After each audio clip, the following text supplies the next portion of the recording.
ಎಲ್ರಿಗೂ ನಮಸ್ಕಾರ.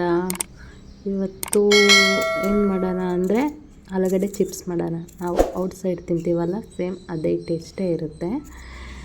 ಔಟ್ಸೈಡು ಎಲ್ಲ ಆಯಿಲು ತುಂಬ ಡಸ್ಟಲ್ಲಿ ಎಲ್ಲ ಮಾಡಿರ್ತಾರೆ. ಸೊ ಮನೆಯಲ್ಲೇ ಈ ಥರ ಮಕ್ಕಳಿಗೆ ಮಾಡಿಕೊಟ್ರೆ ಹೆಲ್ದಿಯಾಗಿರುತ್ತೆ, ಆರೋಗ್ಯಕ್ಕೂ ತುಂಬ ಒಳ್ಳೆಯದು. ಸೊ ಯಾವ ರೀತಿ ಮಾಡೋದಂತ ಅಂದರೆ, ಫಸ್ಟು ಚೆನ್ನಾಗಿರೋ ಆಲೂಗಡ್ಡೆನ ತೊಗೊಂಡು ನೀರಲ್ಲಿ ವಾಶ್ ಮಾಡ್ಕೋಬೇಕು. ಅದಾದಮೇಲೆ ಅದ್ರ ಮೇಲೆ ಇರೋ ಸಿಪ್ಪೆನ ತೆಗೆದು ಒಂದೊಂದೇ ತೆಗೆದು ಇನ್ನೊಂದು ವಾಟ್ರಲ್ಲೇ ಹಾಕಬೇಕು. ನಾರ್ಮಲ್ ವಾಟ್ರೇ ತೊಗೋಬೇಕು. ತೊಗೊಂಡು ಒಂದೊಂದೇ ತೆಗೆದು ಅದರಲ್ಲೆಲ್ಲ ಹಾಕ್ಕೋಬೇಕು.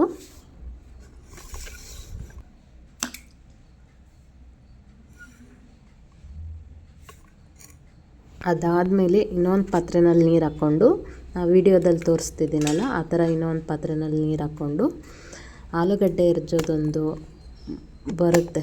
ಸೊ ವಿಡಿಯೋದಲ್ಲಿ ತೋರಿಸ್ತಿದ್ದೀನಲ್ಲ ಆ ಥರ ಇದು ತೊಗೊಂಡ್ರೆ ಫುಲ್ ಚಿಪ್ಸ್ ಸೈಜೇ ಕರೆಕ್ಟಾಗಿ ತೆಳುವಾಗಿ ಬರುತ್ತೆ. ಸೊ ಈ ಥರದ್ದೊಂದು ತೊಗೋರಿ. ತುಂಬ ಕಡಿಮೆ ಪ್ರೈಸೇ, ನಾನು ಒಂದು 50 ಕೊಟ್ಟೇನೋ ತೊಗೊಂಡಿದ್ದೆ ಅಷ್ಟೇ. ಸೊ ತೊಗೊಂಡು ನಾನು ವಿಡಿಯೋದಲ್ಲಿ ತೋರಿಸ್ತಿರೋ ಹಾಗೆ ಮಾಡಬೇಕು. ಒಂದೊಂದೇ ನೋಡಿ ಆಲೂಗಡ್ಡೆ ಪೀಸ್ ಎಷ್ಟು ತೆಳುವಾಗಿದೆ. ಸೊ ಈ ಥರ ತೆಳ್ಳಗಿದ್ದರೆ ಎಣ್ಣೆಯಲ್ಲಿ ಬೇಗ ಫ್ರೈ ಆಗುತ್ತೆ.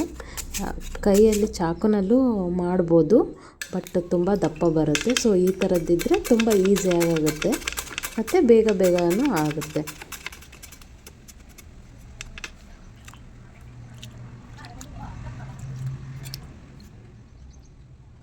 ನೋಡ್ತಾ ಇರ್ಬೋದು ನೀವು ಎಷ್ಟು ಚೆನ್ನಾಗಿ ಬಂದಿದೆ ಅಂತ.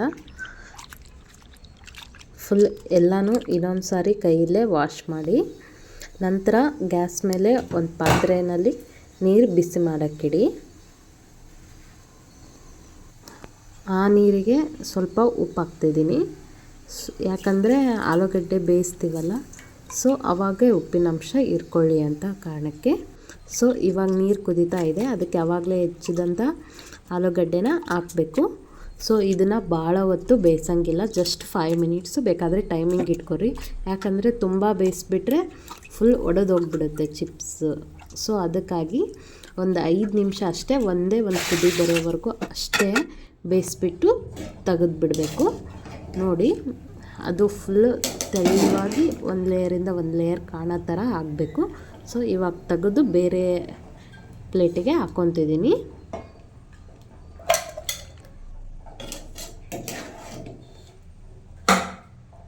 ಇದಾದಮೇಲೆ ಮನೇಲೇ ಒಂದು ಬಟ್ಟೆ ಹಾಸ್ಬಿಟ್ಟು ಅದ್ರ ಮೇಲೆ ತೆಗ್ದಿರೋ ಅಂಥ ಆಲೂಗಡ್ಡೆ ಚಿಪ್ಸ್ನ ಒಂದೊಂದೇ ಆರಿಸ್ತಾ ಇದ್ದೀನಿ.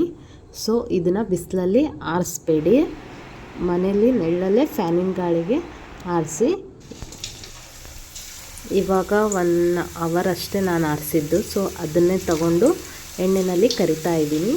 ನೋಡ್ತಿರ್ಬೋದು ಯಾವ ಥರ ಕರಿತಾ ಇದ್ದೀನಿ ಅಂತ.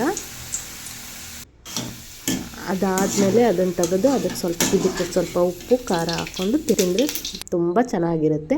ನೀವೇನಾದರೂ ತುಂಬ ದಿನ ಸ್ಟೋರ್ ಮಾಡಬೇಕು ಅಂದರೆ 1 ಡೇ ಮನೆಯಲ್ಲೇ ಒಣಗಿಸ್ಬಿಟ್ಟು 2 ಡೇಸು ಬಿಸಿಲಲ್ಲಿ ಆರಾಕಬೇಕು.